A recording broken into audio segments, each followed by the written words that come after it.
ঘট মানে হচ্ছে ধুত্র ফুল, এগুলো কি ধুত্র কাটা? হ্যাঁ।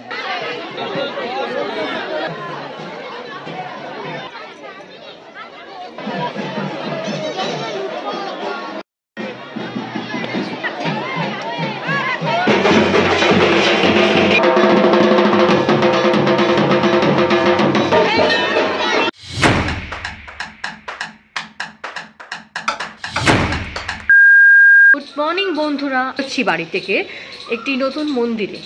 নতুন মন্দির নয়, কিন্তু খুব বিখ্যাত এক মন্দির, এবং যেখানে যাচ্ছি সেখানে আমরা দেবাদিদেব মহাদেবকে দেখতে যাচ্ছি, ঠিক আছে? এবং সেটা কোন জায়গা, চলো আমাদের সাথে দেখতে থাকো ভিডিওটা।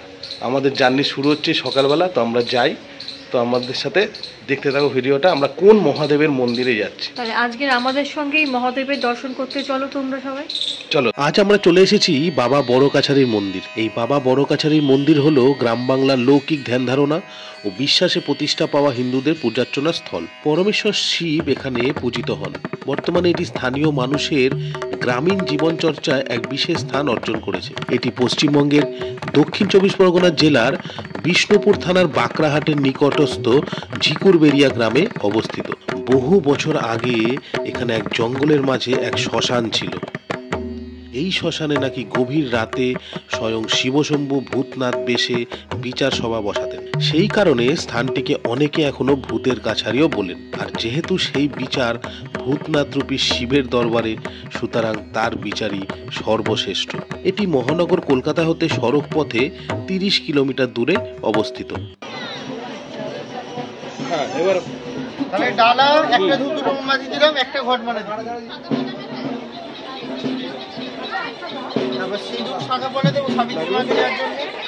হ্যাঁ দিয়ে দিন। ওগুলো কোথায় দিতে হয়? সাবিত্রী আমি বলে সব দিয়ে আমি তারপর বলে দিই। হ্যাঁ, আপনি একটু বলে দিন।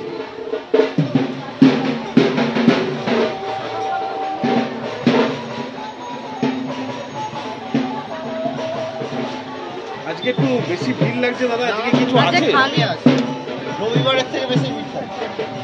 শনি মঙ্গলবার তো বিশাল হয়, রবিবারের থেকে বেশি ভিড়। আজকে বাচ্চার পুজোগুলো বেশি নেই,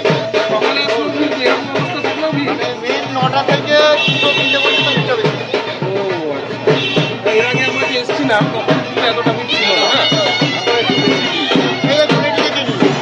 বাবার পুকুরে জল নেবেন, ঘি মধু সিটির সাথে মিশিয়ে নেবেন, যদি বলেন আমি মিশিয়ে দিচ্ছি। তো শেষ পর্যন্ত আমরা বড় কাছারিতে চলে এসেছি। যে বলছিলাম যে মন্দিরটায় যাব, দেবাদিদেব মহাদেবের, সেখানে চলে এসেছি। এখানে দেখতে পাচ্ছ ডালা নিয়ে নিয়েছে পুজো দেওয়ার জন্য। তো এখানে এসে আমাদের দুর্দান্ত লাগছে, দুর্দান্ত। তোমরা অনেকেই মন্দিরটা ছিল, কিন্তু আমাদের সাথে একটু ঘুরে দেখো, তোমাদের অনেক ভালো লাগবে ভিডিওটা। তোমার কিরকম লাগছে এখানে? আমার তো বেশ ভালো লাগছে, এতক্ষণ অপেক্ষা করে জার্নি করে আসলাম। এবার পুজো দেওয়ার পালা, পুজো দেবো। আর ছোট ছোট বাচ্চারা গোপাল নিয়ে যাচ্ছে, এত ভালো লাগছে না? খুবই ভালো লাগছে, খুব ভালো লাগছে দেখতে। এবার ভেতরে যাই, আর কি কি করি তোমাদের সাথে শেয়ার করতে থাকবো। তো দেখতে থাকো ভিডিওটা আমাদের সাথে, ঠিক আছে? আমাদের সঙ্গে চলো, এর আগেও বললাম এখনো বলছি, আমাদের সঙ্গে চলো বাবা দর্শন করো। অধিক প্রচলিত কাহিনীটি হল 1740 খ্রিস্টাব্দে নবাব আলীবর্দী খানের শাসনামলে বাংলায় আক্রমণকারী মারাঠাদের অত্যাচার ও হামলা হয়। প্রধানত কৃষককুল শ্মশান সংলগ্ন জঙ্গলে আশ্রয় নেয়। কিছুকাল পরে এক সাধু ব্যক্তি শ্মশানের জঙ্গলের মধ্যে দিয়ে যাওয়ার সময় কিছুদিন শ্মশানে আশ্রয় নেন। জঙ্গলে আশ্রয় নেওয়া মানুষেরা বিভিন্ন সময় তার কাছে এসে তাদের নানান অসুবিধা অসুস্থতার কথা বলতো এবং তিনি সাফল্যের সাথে সেগুলি প্রতিকারের ব্যবস্থাও করতেন এবং উপদেশ দিতেন। নানাভাবে উপকৃত হতে থাকেন স্থানীয়রা। ফলস্বরূপ বাকসিদ্ধ সেই সাধু পুরুষ তাদের কাছে ভূতনাথের প্রতিভূ হিসাবে গণ্য হতে থাকে। পরে মারাঠাদের সঙ্গে নবাবের শান্তি স্থাপনের পর বাংলার অন্যান্য স্থানের সাথে এই অঞ্চলের প্রভূত উন্নতি হয়। হঠাৎ কোনো এক সময়ে সেই সাধুর মৃত্যু হলে তার মরদেহ না পুড়িয়ে সেই শ্মশানেই সমাধিস্থিত করে ভক্তগণ। পরে সেই সমাধিক্ষেত্র হতে এক অশ্বত্থ গাছ জন্মায়। স্থানীয়রা তখন এই অশ্বত্থ গাছকে সাধুর প্রতিমূর্তি হিসাবে মান্য করতে থাকে, আর সেই বৃক্ষতলে পূজার্চনার স্থান হয় শিবলিঙ্গের। মানুষজন তাদের মনস্কামনা গাছটির কাছে জানালে অদ্ভুতভাবে পূরণ হতে থাকে। আর সেই বিশ্বাসে ভর করেই স্থানীয় মাহাত্ম্য ছড়িয়ে পড়ে। এই স্থানটির মাহাত্ম্য ছড়িয়ে পড়ার পর 1978 খ্রিস্টাব্দে বন্যায় অশ্বত্থ গাছটির ব্যাপক ক্ষতি হয়। ভক্তদের ইচ্ছা অনুসারে এক নতুন অশ্বত্থ গাছ বসানো হয় এবং তার তলে এক গোলাকার বেদি নির্মাণ করে শিবলিঙ্গ প্রতিষ্ঠা করা হয়। বর্তমানে এই শিবলিঙ্গটি বাবা বড় কাছারির মন্দিরে পরিণত হয়েছে। প্রতি শনি ও মঙ্গলবারে বেশ ধুমধাম সহ পূজা হয় এখানে। বহু দূর দূরান্ত হতে ভক্ত মানুষেরা আসেন নিজের নিজের মনস্কামনা নিয়ে পুজো দিতে। তারা একটা ছোট্ট কাগজে তাদের প্রার্থনা দরখাস্তের আকারে লিখে মন্দিরের গায়ে বেঁধে দেন। দুঃখ কষ্ট লাঘব হয় ও মনোবাঞ্ছনাও পূরণ হয়।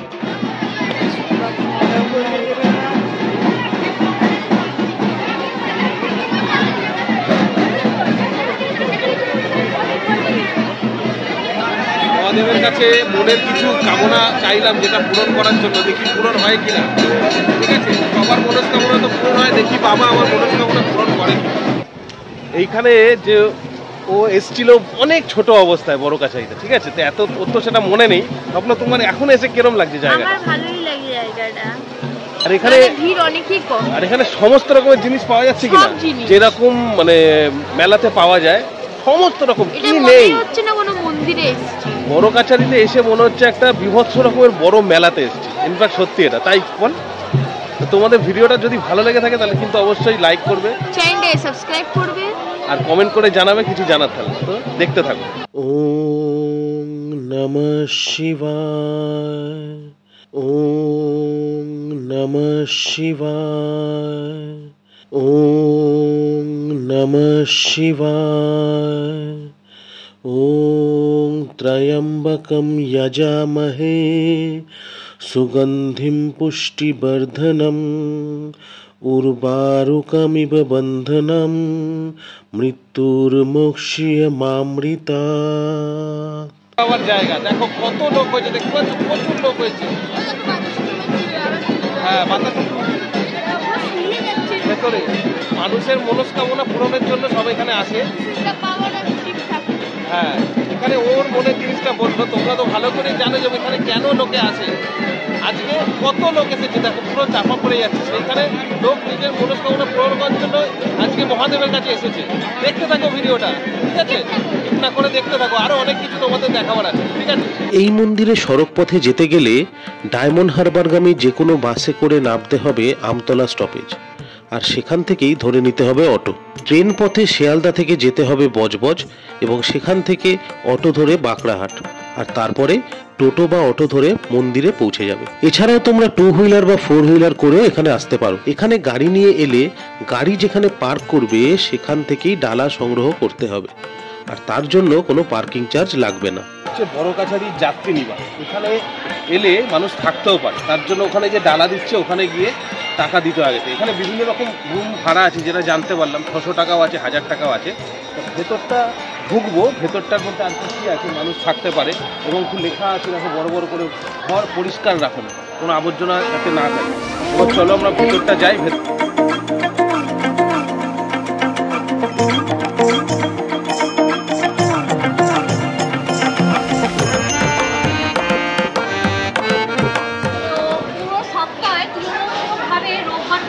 ভিড় হয়, প্রচন্ড ভিড়ে একেবারে শেষে একাকার হয়ে শেষ অবধি বাবাকে ধরে পুজো পেরেছি। এটাই শান্তি।